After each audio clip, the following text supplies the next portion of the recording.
Selamat pagi Bapak Ibu Guru dan teman-teman yang saya hormati. Di podcast kami kali ini kami akan membahas mengenai sehat di tengah pandemi.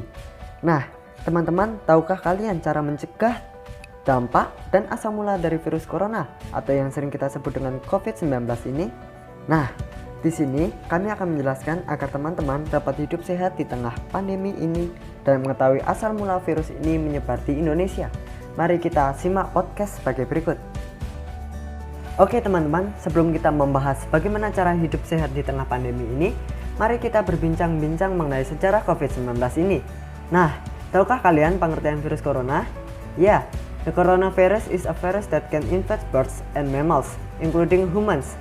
According to the World Health Organization, this virus causes illness ranging from mild flu to more severe respiratory infections such as MERS-CoV and SARS-CoV. This virus is zoonotic, meaning it is a disease that can be transmitted between animals and humans.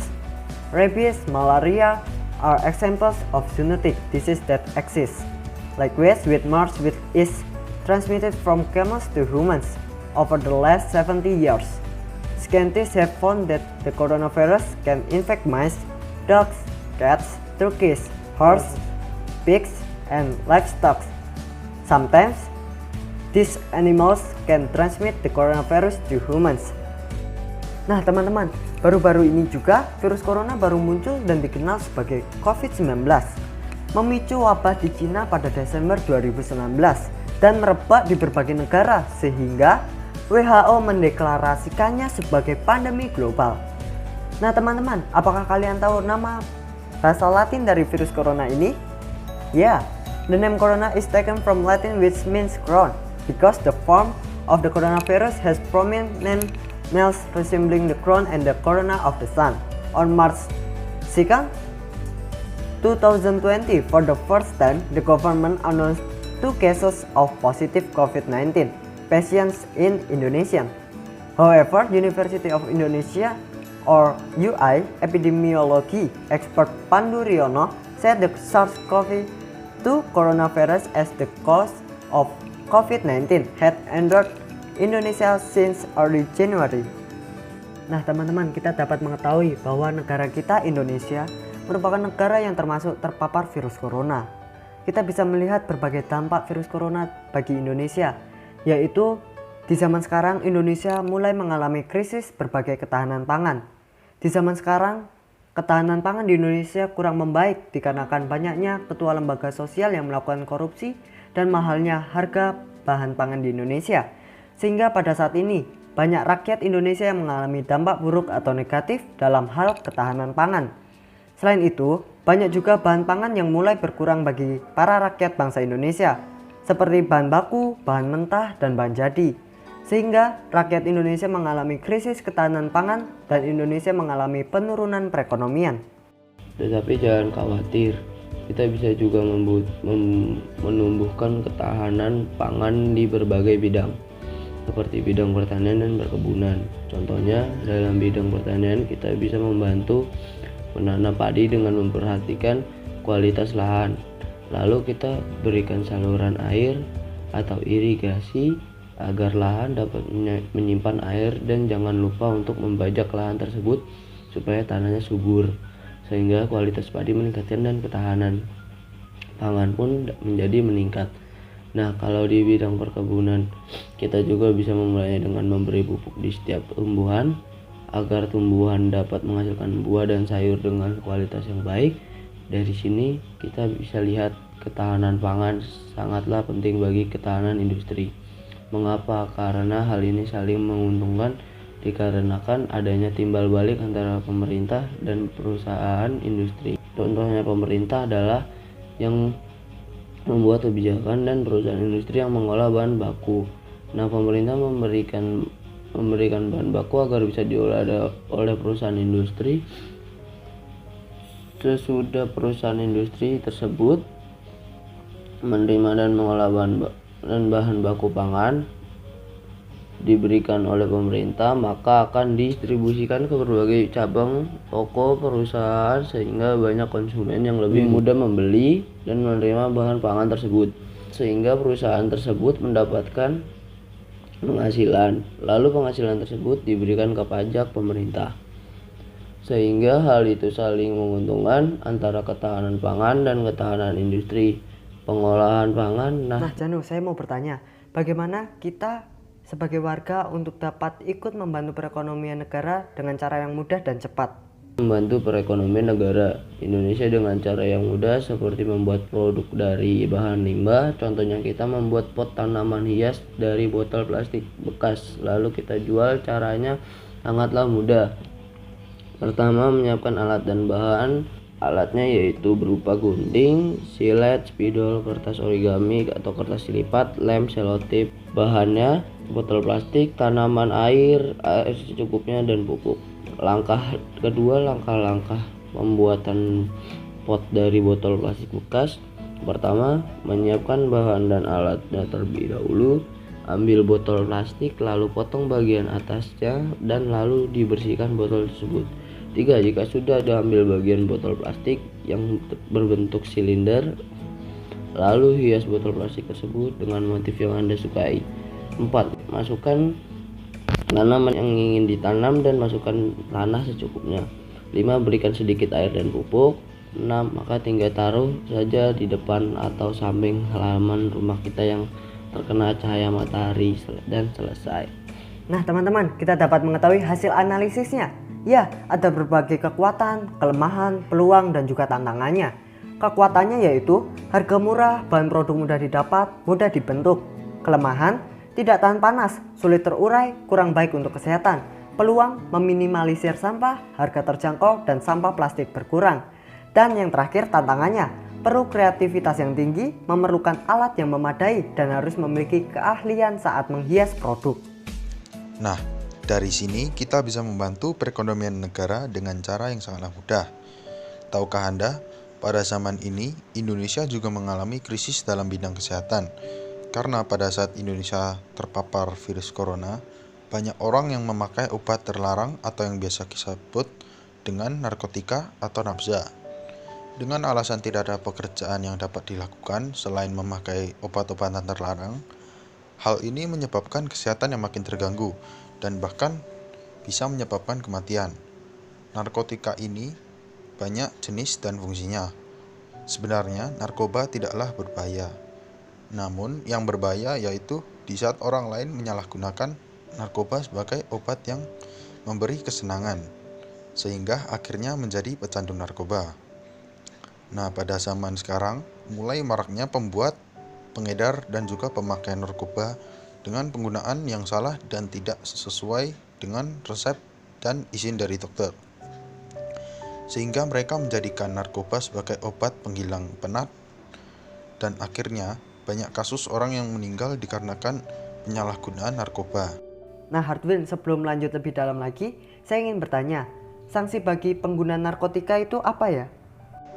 Menurut sanksinya, penggunaan narkotika golongan 1 bagi diri sendiri dipidana dengan penjara paling lama 4 tahun.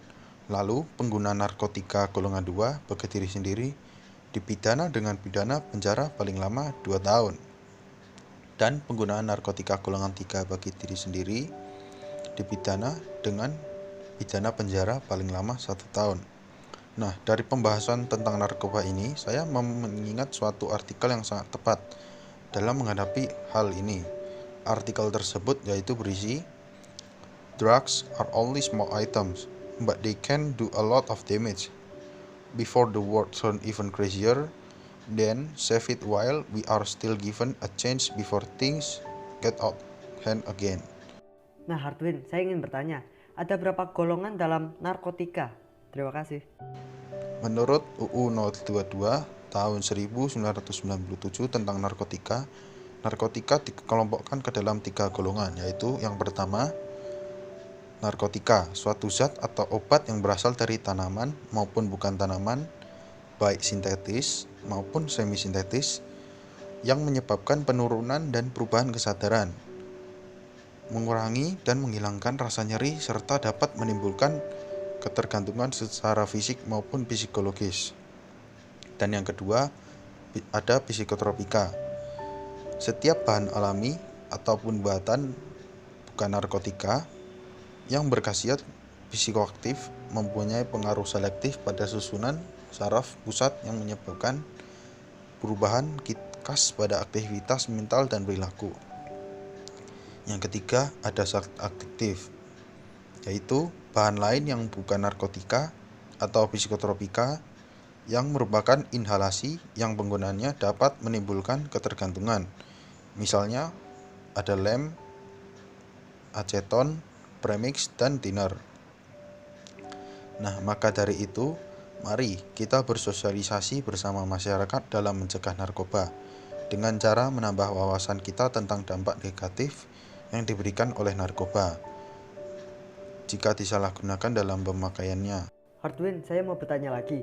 Nah, bagaimana cara kita untuk mencegah pemakaian narkoba? Terima kasih. Kita dapat mencegah pemakaian narkoba dengan bermusyawarah, menentukan langkah-langkah mencegah pemakaian narkoba seperti diadakannya seminar dengan tema anti narkoba.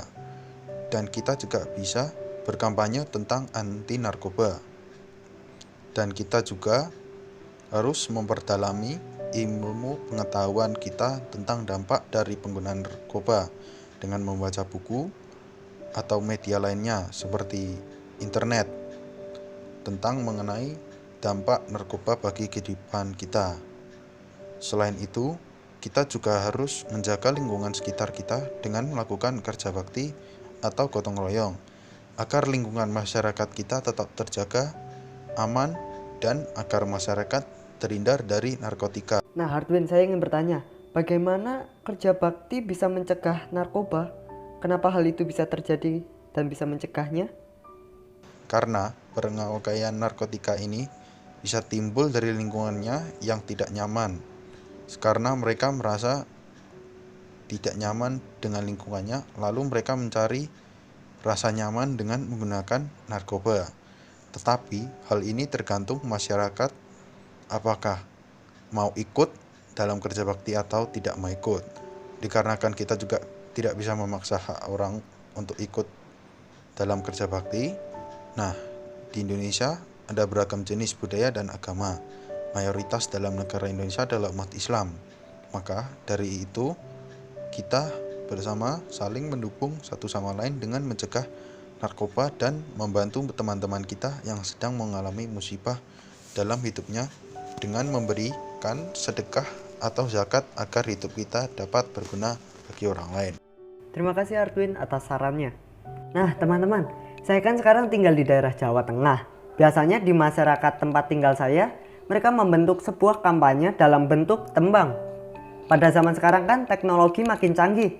Jadi tembang ini juga sekarang bisa kita dengarkan secara online dengan handphone menggunakan alat bantu earphone. Nah, tetapi dari earphone ini kita juga harus belajar untuk tidak boleh memakai earphone dengan suara yang keras. Mengapa? Ya, karena gelombang bunyi pada earphone jika frekuensinya terlalu tinggi, maka gendang telinga kita bisa sakit. Dikarenakan frekuensi gelombang bunyi yang diterima oleh gendang telinga melebihi kapasitas frekuensi pada gendang telinga kita. Dan kita juga dapat belajar dari tembang mocopat. Tembang ini digunakan agar kehidupan harus memperdalam ilmu pengetahuan agar hidup penuh dengan hal-hal yang baik. Isi tembang mocopat tersebut yaitu urip ojo kemeruh yen kowe durung duweni ilmu, mergo kuwi budaya sing ora becik. Mula kuwi ayo ngilmu supaya rada dibodoh. Nah, teman-teman, bisa kita lihat dari perbincangan kita tadi bahwa kehidupan di zaman sekarang Indonesia mengalami banyak permasalahan. Contohnya virus corona. Dan bukan hanya di Indonesia. Banyak permasalahan yang dihadapi oleh dunia. Contohnya seperti perang. Di zaman sekarang banyaknya perang antar negara untuk memperebutkan suatu wilayah atau sumber daya alam. Lalu kemiskinan.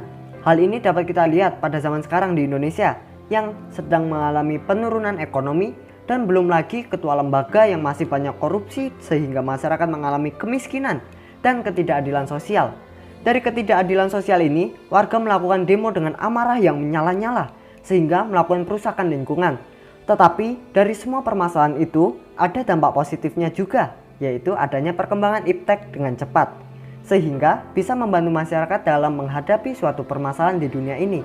Contohnya saja peralatan-peralatan dokter yang digunakan untuk menyembuhkan dan mencari obat untuk pasien yang terkena virus corona atau penyakit lainnya. Maka dari itu, kita sebagai anak Allah di saat dunia sedang mengalami permasalahan, marilah kita bantu untuk menyelesaikan permasalahan tersebut.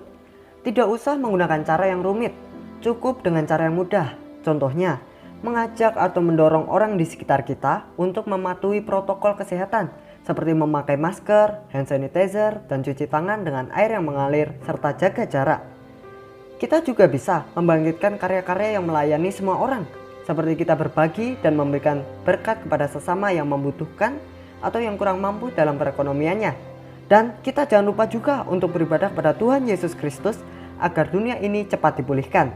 Tetapi kita tidak hanya berdoa meminta yang terbaik saja kepada Tuhan Yesus, melainkan kita juga harus melakukan yang terbaik untuk Tuhan Yesus. Contohnya, kita juga harus patuh dengan protokol kesehatan. Maka dari situ kita sudah bisa mendorong masyarakat agar bisa bersatu menjaga dunia dan hubungan sesama. Kiranya di podcast kali ini kita dapat menambah wawasan tentang menjaga kesehatan di tengah pandemi ini. Terima kasih atas perhatiannya teman-teman dan Bapak Ibu Guru yang kami hormati. Tuhan Yesus Kristus memberkati. Sampai jumpa.